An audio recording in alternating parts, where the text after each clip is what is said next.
Hello everyone, welcome back to another episode of the SaaS Marketing Show. So today I'm joined by GP, who is the global head of demand generation at Freshworks and looks after the Freshworks CRM product. So Freshworks CRM enables customers to discover the best leads, boost customer engagement, drive sales to closure, and nurture existing customers with a smart, comprehensive CRM solution. They're trusted by thousands of happy customers. I took some off the website, GP, so Cisco, Honda, TeamViewer, loads of cool brands that were there. I'm really excited to have you here today. So welcome to the show.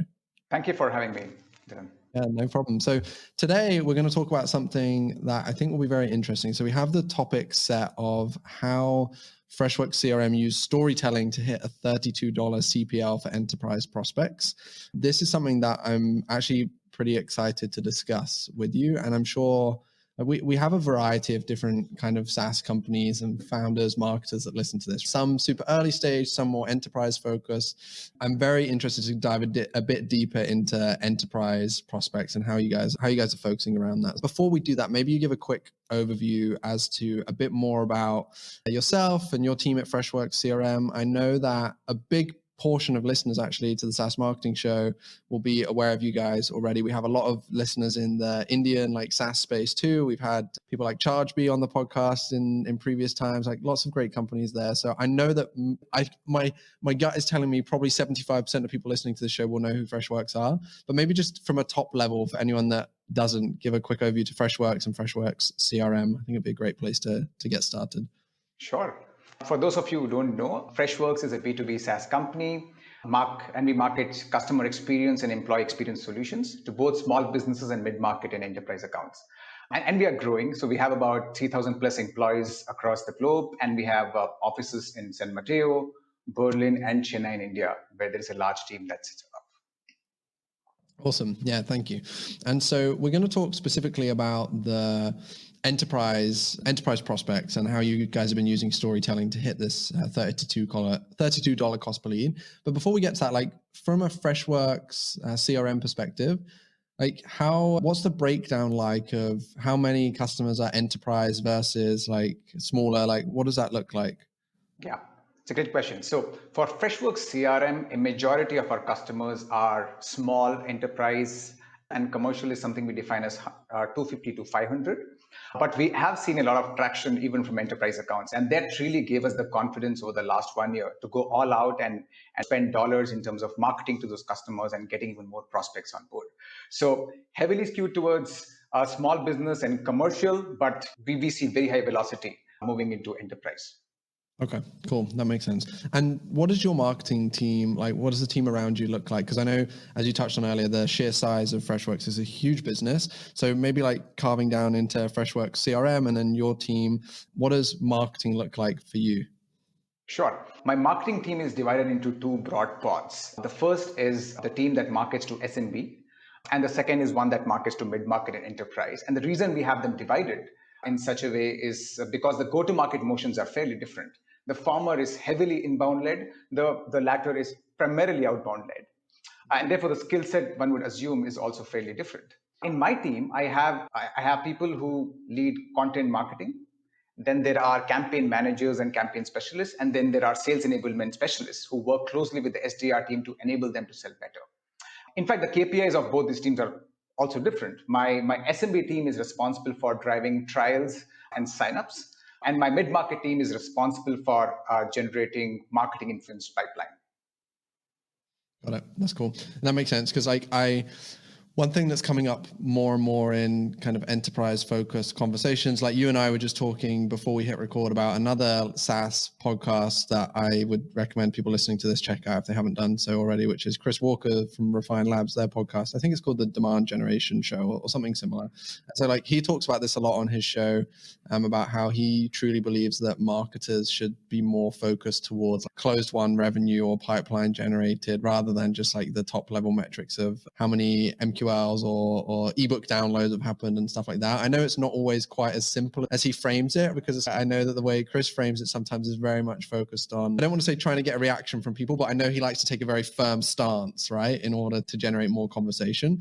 And I'm sure he truly believes in what he says, but I know from working with multiple enterprise focused companies that there has to be a split like in order to get more closed won revenue from marketing, you have to focus on the other metrics earlier on in the funnel too. But it's interesting to hear how you guys have things set up. Now we're going to be talking today about a specific project, or I don't know if you guys define it as like a project or an experiment or something that you were running over the last year or so, where you've been able to achieve increased, like significantly higher lead volume than what the target was for this pipeline coverage that you'd set, but also generated high engagement, which helped you get pretty low cost per lead. So we'll jump into that. But before we do, what do you classify as a lead when we're about to start talking about some of these numbers? Is that like a download of a piece of content? Is it someone getting on a call? Is it someone matching certain criteria? What's your kind of lead classification look like within this enterprise segment? Sure. The way our funnel works is we define lead as someone who's downloaded an ebook or attended a webinar. So essentially, it's a contact capture. The next stage is we score these leads and feed them into a bucket, which has a model. The model is essentially a function of profile fit, which is firmographics, demographics, etc. Engagement. So if that lead has engaged with you in the past, and what kind of content has that lead engaged you with? And the third is intent. So have they shown intent on the general web in terms of purchasing your category or any such interest, which is slightly more bottom funnel. That would be our auto MQLs. And the next phase, of course, is SQLs and then the pipe and then the deal, of course. So that's really how our funnel operates. Cool. What kind of systems are you guys using or tooling to help you with that like technographic, firmographic data? Are you using something like Clearbit, or are you using different tools? I know that you guys have so many products within the Freshworks like ecosystem, so I wasn't sure whether it was something that you guys use yourself. Like, how do you help throughout that process? Sure. So for firmographic and TAM analysis, we use a combination of ZoomInfo and LeadSpace. And that gives us a bunch of micro segments to operate on in terms of targeting, creating account books for our sales teams and whatnot. And we, of course, connect that to our own systems, which is our CRM and marketing automation tools. Yeah. And do you have, because I know that the discussion that we're going to be having, like some of the points you shared with me ahead of this, like you clearly have a good grip on your data and your numbers, which is really important. Now, one thing that I wanted to ask is, and I'm having these conversations more with like the more enterprise focused businesses that we work with at Hey Digital, my agency, and also just like podcast interviews and everything else. And I'll bring up Chris Walker's podcast again, just because it's fresh in my mind, because I was listening to it, I think yesterday morning when I was taking a walk, and he was talking about, and he talks about this on LinkedIn too, how so many people in the enterprise space are focused on like cost per lead metrics, which are usually ebook downloads, content downloads, webinar registrations, which is totally what we do with a number of our clients as well. But he always talks about seeing that how difficult it can be to convert some of those into actually closed won revenue. And I think that varies depending on business, like which business you speak to and how much of a grip they do have on their data. Because some of the enterprise companies that we work with, it's like we're focusing on these metrics like ebook downloads, webinar registrations for some of these campaigns, but we're also constantly looking at how that affects opportunities opened and close one revenue. So in order to do that, you have to have quite a tight grip on your data and the different systems that you're using. Like how do you feel about that conversation? Because I'm sure when you hear things like that, it probably, like our whole focus of today's podcast is about how you've been able to generate low CPLs for some of these content pieces. So what was your opinion on those discussions that are becoming more frequent within the like SaaS marketing space over the last few months about like how valuable actually is a content download or a webinar registration? I'm interested to get your thoughts on that. That's a touchy topic, right? Of course, most marketers have very different views on this one. Yeah. I feel that it's a journey and it's like a continuum. Talking about leads and talking about pipeline, these are not two discrete topics for any organization for different categories of product. This is a journey that one has to take, starting from focusing on lead gen into pipeline gen. So that's my view there. And I do believe that lead gen with the right scoring tools, especially for enterprise accounts, is a great leading indicator of how your campaign is going to perform and what's your conversion going to be when it into pipeline and eventually deals. So my view is if you are able to marry these two things together, which is top of funnel lead gen, great scoring model, and then eventually feeding that into your pipeline and eventually deals, you'll see a far more evolved and sophisticated way of thinking about lead gen and campaign gen. Yeah, and I think this is now going to tie into some of the strategy that we're about to discuss, because in order to help in order to help those people that download ebooks, register for webinars, give their information for something, like the rate at which they transition to getting on a call, purchasing the product is going to depend on so many things, right? Because like when someone downloads an ebook or signs up for a webinar, their intent isn't to get onto a demo call. Like their intent is to get the piece of content that you're offering to them. And so what the focus of that piece of content is then going to have an impact on what the quote unquote like quality of leads is. Because if you're giving out a content download, which actually isn't the kind of thing that's going to be that useful to the people that you then want to have on the calls with your sales team later on, or it's not adding value to them as individuals, or it's not like a binge-worthy piece of content that they really want to read and engage with, I think that's probably one of the mistakes where a lot of these people are having this discussion online right now about, but what really is the value of an ebook download or a webinar registration? And I think it's because usually people are just throwing together ebooks or reports or webinars with not actually thinking, oh, but how is this really going to help or add value to our like buyer persona, right? I think that's probably one of the challenges why people often talk about these like low ebook to webinar to demo registration flows. It's something very interesting to me because like I'm not in the enterprise like segment or market myself, but whenever I'm purchasing software or having conversations with service providers, if I'm registering and downloading a piece of content, I'm not doing that because I want to get on a call with them from a sales perspective. I'll do that once when I want to do that. Like as marketers, we can't really influence the time it takes or when someone is ready to make that decision, but we can influence which companies they remember and which ones they found value from, which ones sessions they really enjoyed tuning into. And I think that's where it becomes murky sometimes. But let's talk about the way that you guys have approached this. Talk about how you managed to hit an all-time like low in your cost per lead and how you achieved a significantly higher lead volume than what the target was for this project or this growth experiment that you're running. So maybe give an overview as to like where you guys were at when you started this, and then we can start talking about what this campaign looked like, because I know we have 3 or 4 core pillars that we're going to break down. So do you want to give a quick rundown of, hey, this is where we're at before with our content efforts and our like lead generation efforts, and this is how we decided to approach that, and then we'll get to the specifics. Sure. I'll probably start with providing a context around the category that we operate in. CRM as a category, as we all know, is a red ocean category. It has got about 500 plus vendors in the market. And therefore, any tangible product differentiation that you take into the market, a smaller player really needs to outspend the larger behemoths if your prospects pay to listen to you. And that's impossible given the kind of companies that are around you. And I think that's where the role of marketing becomes even more critical to create that perceived differentiation. So the 3 elements around any large scale campaign, which is what is your campaign theme or the set of creatives, what is your distribution plan, and then finally, what is your end-to-end prospect journey? How do you get all of these 3 things working together well is what really determines the success of this campaign. So that by far was the sort of biggest learning and the context around the campaign. Back in 2020, early on, we really wanted to go all out in talking to mid-market and enterprise accounts. And we realized that we needed differentiation when it came to what campaign do we go with and the kind of distribution channels in terms of identifying possible white spaces, less saturated channels where the competition is not present in fact, even ad formats that the competition perhaps is not using more. And then finally, defining and crafting an end-to-end prospect journey.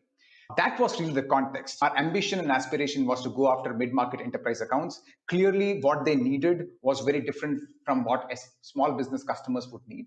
And then based on that, we took a step back and really designed the overall 360 integrated campaign. Yeah, that makes sense. And so how did that begin? So it's like quite, as you said, like the red ocean market that you're in with so many CRM companies, et cetera, like you have to find something that makes you not necessarily stand out, but is different. And so you talked about the different ads, for example, different ad types, different emotions to lead with. Like, but how did you get to the point of identifying what those would be? And like talk a little bit about exactly what that looked like for you guys, if you're comfortable to share that. Sure. Great question. So we started with the prospect. We were talking to the sales persona, and we really wanted to understand their pain points. The first step to thinking about any form of content. And the challenge was to map that with what our product offers. Because, like we discussed earlier, you need to connect your ebook or a report or a white paper to your bottom funnel content. And if that connection isn't there, leads are a waste. So it was important for us to tightly bind all of those content pieces together. And that could only happen if you are really talking to your prospect's pain point. So our starting point was that. Now, if you look at our competition, they're all talking about functional parameters. They would be talking about price to how it makes your life easy, ease of use, and whatnot. We are all that and more. But the fact is, we probably wanted to talk about that, but really wanted to talk about some emotional aspects and then draw them in and then talk about all the functional aspects and the greatness about the product. We realized, we spoke to in a bunch of sales leaders across the globe, that what really mattered to them was, and something that they spoke about every single day, was the motivation of their teams. So sales motivation, in fact, even if you look at the keyword volume for the phrase sales motivations, it's incredible. And it's a shame that there is not much material or content that you have around sales motivation. So what is sales motivation? What can you do to improve sales motivation? So we realized that is a real white space, and we call it something different. We realized that sales leaders use the word sales culture a lot more than finance teams or marketing culture. Sales teams use the phrase sales culture a lot more. So clearly sales culture was something that's a white space theme. But the problem is sales leaders are fairly data savvy. You can't go with a fluffy sounding topic like sales culture. So we decided, hey, perhaps we need to quantify what sales culture even means. So we went to a credible entity that our sales leaders, and that's some amount of media research that we did internally. We went to HBR and we asked them to conduct an experiment which had two sets of audiences. One set of audience which is non-happy, which unhappy, the other set of audience which is happy, and we really wanted to relate that to their business performance. And what we realized was that happier sales teams with happier culture have 30% higher performance than those that are unhappy, which is fairly intuitive.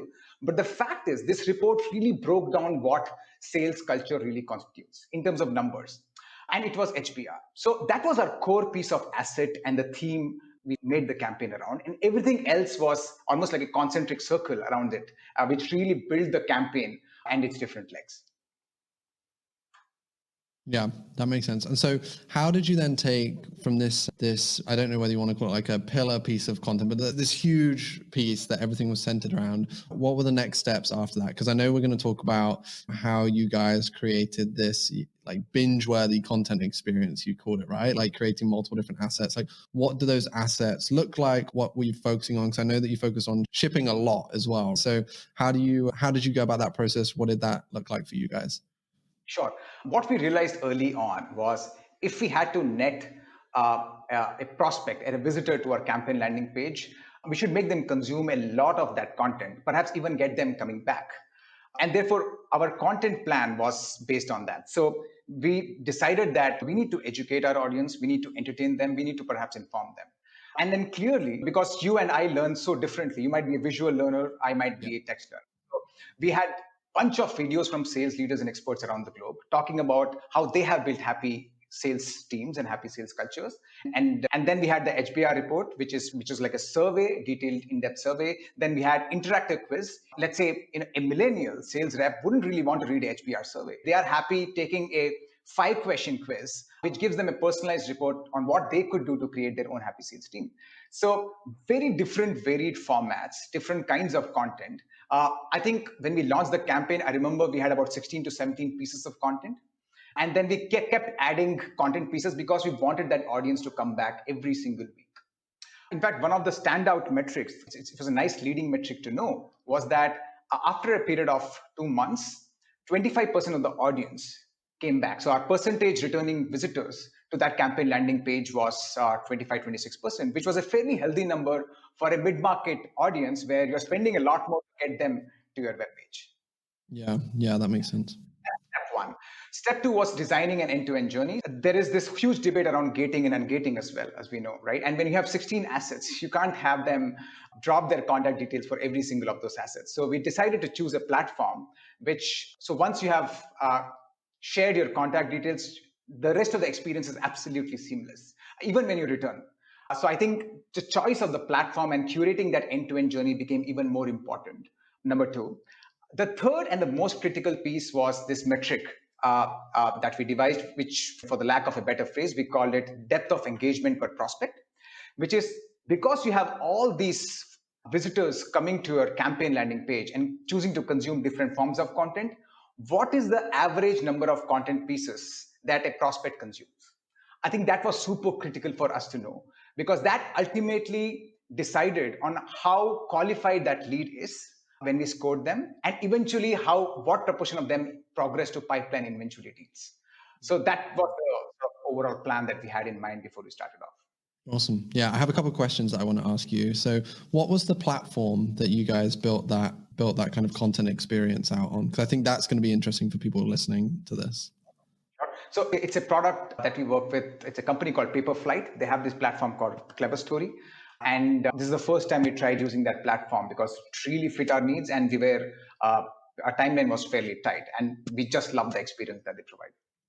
Okay, cool. Yeah, thank you for sharing that, because that's pretty interesting. Even, like, I'm just thinking right now for one of our clients that we run things for, it's like they're so great at similar kind of approach, but where it's like they have so many different content types and there's always this gated, ungated discussion. I think that's always going to be around in marketing. But I think the point that you touched on about like having they drop their email once and then they come back and everything's accessible. Like, it's funny how challenging that can be sometimes for people to get set up or to get, and especially in a case like this when you're creating this kind of, actually, when you were thinking about doing this, when you were going through the planning phase, one thing you talked about is how at the beginning you had 15, 16 pieces of content, and then you started to publish new things like every week, for example. Was that always the plan from the beginning, to make it this kind of series of content? Or did you realize pretty quickly that, hey, this is something that's going to be beneficial if we keep going? Because I think about this a lot. I think that if someone knows, okay, every single week, it doesn't have to be this specific day and this specific time, but if someone knows, okay, each week we're going to get something and we know roughly when that usually is, I think that helps them return even more. Even with this podcast, like when we've been trying super hard to be consistent, upload every single Monday. We had a time period during December where we didn't hit every single Monday. We were away a little bit. And I know that when that happens, the number of people that kind of return to the show always drops a little bit. And then it just takes a little bit of time to get them back. Was that part of the focus when you were building out this project? You were thinking, okay, let's make it like a series, or was that just something that just naturally happened anyway? I think it was part of the project plan. And the reason was really about the campaign theme. Now, the campaign theme, like we discussed, was how does a happy sales culture impact business performance? And this is an evergreen topic, right? And especially with COVID around, there was a huge uptake around the topic. And because leaders were thinking remotely, how do you manage a remote sales team? And even in 2021, 2022, this topic is not going to go out of fashion. So we realized that because of this theme, it's important that we keep shipping out a lot of content because it is going to see that traction. But like you said, when we saw that traction happening and we saw that consumption happening and the depth of consumption, we probably increased our speed, because I think we were planning for one additional video every 2 weeks, but we optimized that to one every week because of the traction that we saw. Okay. And with the metrics that you were focusing on, like you talked about how often people returned, but then also how many videos they watched, for example, or how many pieces of content they consumed.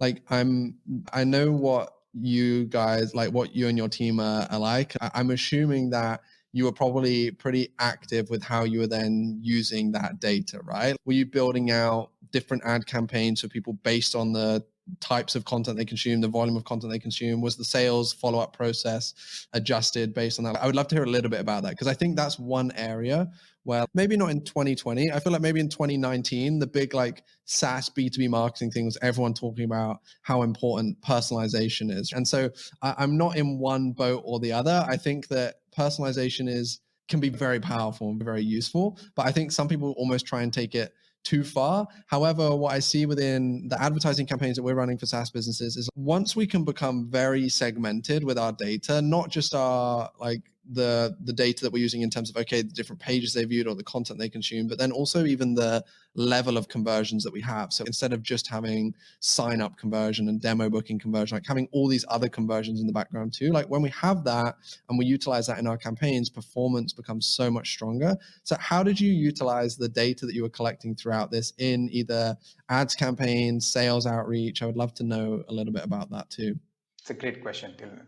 So, at a very high level, let's say if we had three different formats of content: the report, the quiz, and let's say the videos, because they look and feel very different. That's the division that we had. And then we created multiple combinations of consumption. So, someone who's consumed the report and the quiz versus someone who's consumed the videos and only the videos, they need to be spoken to very differently. And so our retargeting, of course, would be based on some of those events that we created, which is a combination of 1 and 2 or 1 and 3 or 3 alone. So our retargeting was based on that, like you said. Our sales outreach was based on that. For example, if someone took a quiz and someone watched the video, we had access to their personalized reports because we shipped them. And so at some level, we can start that discussion. Our sales team can start that discussion with talking about where they are in their journey in terms of a sales culture, how can sales technology help you? And by the way, at some level, even referring to the kind of content that they liked or disliked. So we did use a lot of that information, both in terms of our marketing, which was retargeting, and also in terms of feeding that as inputs into our sales discussions. That's super smart. I actually just before we jumped on this interview, I saw on LinkedIn a guy called Gabriel Lim, who's the CEO at a company called Sales Whale. Like, I haven't read the post yet, but I saw him drop a comment somewhere on LinkedIn today about like the blog post that they'd written about how you can utilize like polls and Q&As in your webinars to then use that data for better outreach when you're like chatting and engaging with people. And so this is like very similar in terms of, hey, if they've already completed this quiz, like you've learned so much more about them already, or based on the videos that they've consumed, just so much more about them. So it's like then taking that data and using it I think that's the part where so many marketers miss out sometimes, is they put all the work into the content, but then they don't find a system or a way to utilize it more intelligently. And I know it's probably most of the time because people's teams are either too small, they don't have the resources to be able to like figure out how to do all of that. Do you have any tips for like how you made that process a bit more, not straightforward, but like how you kept on top of that? Or are there any tools that you were using to help support with that kind of audience creation or with the segmentation? Like how did you go about that with like you and your team? Sure. I think the need for this started from this philosophy of really hitting our marketing ROI, especially with an enterprise audience. That becomes even more important given the volume of spends that you have. When you think marketing ROI, you will think segmentation automatically because you will think relevance. And that's the genesis of why we thought about even creating these micro segments. The first step was, like I said, the choice of the platform. You need the right platform to, one, provide the right customer experience, zero user friction, at the same time giving you something valuable. So it's like a win-win for both the prospect and for the brand. So that choice of platform was important. The second piece was the kind of content that you create.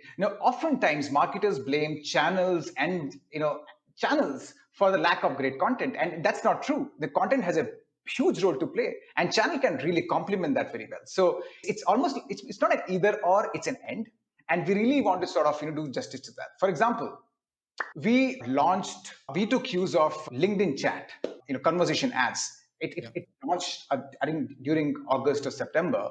And we really started off with that. And we really felt that the personalized approach that this campaign has, which is based on the data that we understand, would sort of be the kind of format that LinkedIn conversation ad provides you. So some of those aspects in terms of how do you retarget differently, how do you create those campaigns, it was also done on the fly, to be honest, because we didn't realize the value of some of those formats early on. And then once our experiments started scaling and we were performing well, we really started putting more dollars there. The third piece was really thinking through the campaign end to end. What would you do with those segments? Because the first instinct was to just retarget and that's about it. Then we realized the value that some of those micro segments might have for our salespeople, because marketing is all about aggregate, sales is all about anecdotes, right?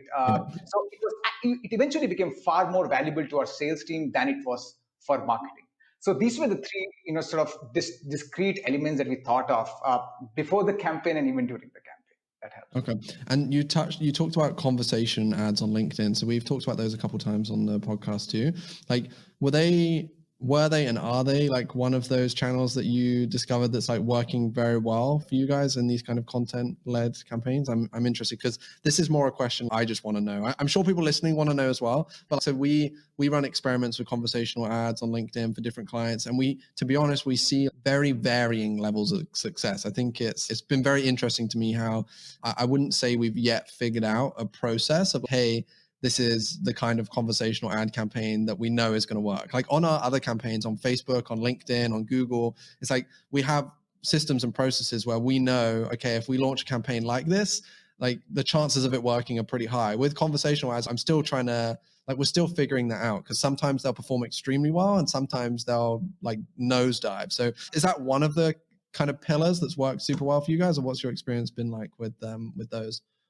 Yeah, conversation ads worked wonderfully well for two reasons. One was the format itself was new at that point in time. The second also was that we had planned for a sequence of content within the conversation ad. It was not one content that we shared and that's about it. We had given them multiple options, and those options were also different. A video to a report, and that depends on you in terms of what you want to consume. So one of these would definitely hit you, for example. The second tactic that we used was use the names of the big sales experts that we had on the video. So almost sort of using them like celebrities for us. So one is we really planned a sequence of content assets and not just one content asset. That really helped. The second was smart use of some of the celebrities or the experts in the sales world and using them as the sort of hero element in that conversation ad. So I think a combination of those really worked well for us. That said, I do believe that conversation ads, CPLs, and the impact that it generates, I think it's almost beginning to plateau. Uh, Mm. and that's because a lot of advertisers have begun using it. So I think that's also something that we're seeing today. Yeah. I have seen with clients though that it depends who we work with also, because every marketer, so usually my team's contact point at the SaaS companies we're working with is the CMO. And so there are different kinds of CMOs, in my opinion. There are CMOs that are like very sales and lead number focused. And then there are CMOs that are a bit more understanding of, hey, this is marketing. We can't always identify which exact campaign it is that's driven this exact close one deal when we have a 12, 18-month sales cycle. There's like varying levels. But one thing I have found with the conversational ads recently is that for generating leads, like trying to get people on demos or trying to get people to book into a sales call, like very rarely does that work. We've stopped trying to do that. But I see them actually being very cheap for like awareness, because the cost to get someone to open a conversational ad right now is still very low. So even if they don't press anything, if they don't click on any of the buttons, the fact that they've opened that ad and like we have the image space in the top right corner in their LinkedIn inbox too, and we know that, hey, they may have only skimmed like the tiny little bit of this text, but still, if you compare that to like what it costs to get in front of someone in a in-feed placement ad on LinkedIn, like we are starting to see some benefits of people getting on sales calls with our more enterprise focused clients when they've said, oh yeah, I saw a conversational, I got hit with a conversational ad 2 months ago or something, and that was the first touch point. So that's one thing that I found interesting with those. But other than that, I'm on a similar spot to you. Like we recently, over the last couple of months, haven't been seeing too much success with them anymore for either content downloads directly or webinar registrations, but I think they're good for that kind of awareness play.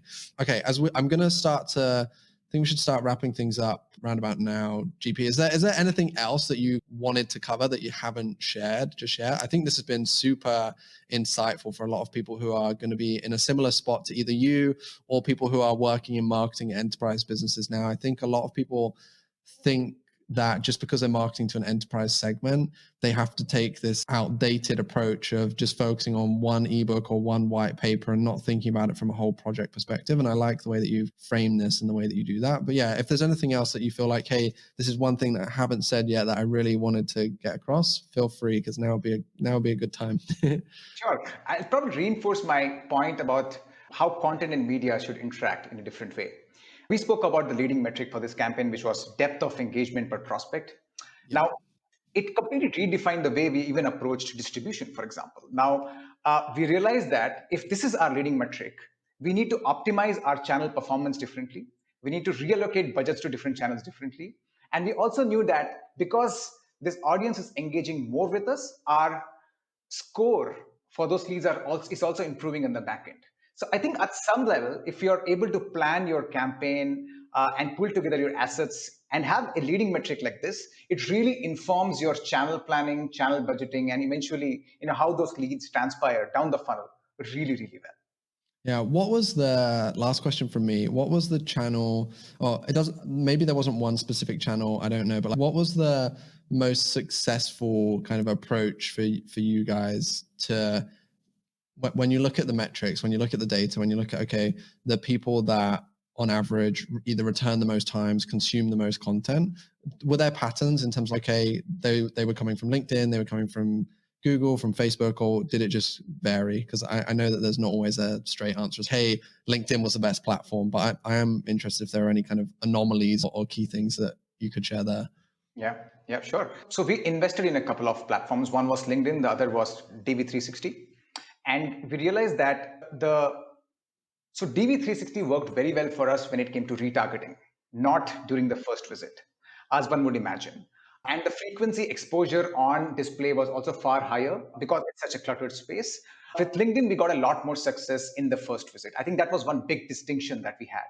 Eventually, it worked well from a blended cost per lead perspective because LinkedIn is a far more expensive channel than DV360. That was the big sort of anomaly or difference that we saw in terms of how different channels. And were you running campaigns on Facebook as well, or did you not touch Facebook? Was it mainly LinkedIn and Google? LinkedIn and DV360. Okay, cool. Interesting. You should talk with the guys, not should, it's totally up to you, but like the guys at ChargeBee, when I was talking to Shri from ChargeBee, who leads their demand team, they were, because as an agency, we love to use Facebook a lot as well, even for B2B SaaS businesses that a lot of people might think, hey, it would never work out. You should, like, if you haven't already done some testing, you should chat with, I could intro you to him afterwards too, but like Shri and what the team have done at ChargeBee has been like pretty successful for Facebook as a channel. And I know a lot of it is centered around, as we talked about earlier, the kind of quality of data that you have access to. If you were to experiment with working with a tool like Clearbit ads, for example, can be really great for, or I think it's called Clearbit X now, for like audience definition and things like that. And also just the wealth of data that you guys would have in the back end for audiences. I don't know, like I get excited about things like that. I get excited about companies that like haven't done a ton on paid social, but I feel like it could work well for. So I would be interested to see the kind of performance of that as a channel, as an experiment for you guys, because I think you can make it work. Oh, yeah, absolutely. I'm a believer that I do think Facebook for B2B SaaS is still a white space, unsaturated channel. And I think I'd love to explore that. Yeah. Awesome. Thank you so much for coming on today and for sharing some of your expertise. I think this has been good. Like, it's been a little while since we had a more enterprise focused episode. So I think this is going to be really good to mix things up a little bit. And I love having these conversations too. So personally, like, thank you for coming on and joining me. This has been great. And I know a lot of people are going to find a ton of value from this. So I'll make sure that in the show notes, everyone can find your LinkedIn profile and any of the information that we discussed today. And yeah, this has been great. So thank you so much for coming on. Thank you for having me on the show, Dylan. Loved it.